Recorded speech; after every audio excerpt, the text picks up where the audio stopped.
দূরে থাকবে অনেক দিন, আসবে যখন বাড়ি।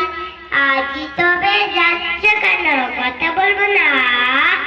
আরি আরি আরি, জানো বাবা, তুমি যখন যুদ্ধ করো অন্যেরা তো বাবার কাঁধে চড়ে। আমার তখন কান্না আসে, তোমার কথা ভীষণ মনে পড়ে। ইচ্ছা করে তোমার সাথে খেলি, তোমার সাথে কাটাই ঘুরে ঘুরে, তোমার সাথে বেড়ে আছি নীল পাহাড়ে জুড়ে। বন্ধুরা তো ঘুমায় কেমন বাবার বুকের মাঝে, তুমি শুধু ব্যস্ত থাকো যুদ্ধ কাজের মাঝে। আমার ভীষণ ভয় করে নিঝুম কালো অন্ধকারের ভিড়ে, তবু তোমায় দিলাম যেতে, যুদ্ধে যেতে আসবে কিন্তু ফিরে। নমস্কার। হ্যালো, খুব সুন্দর।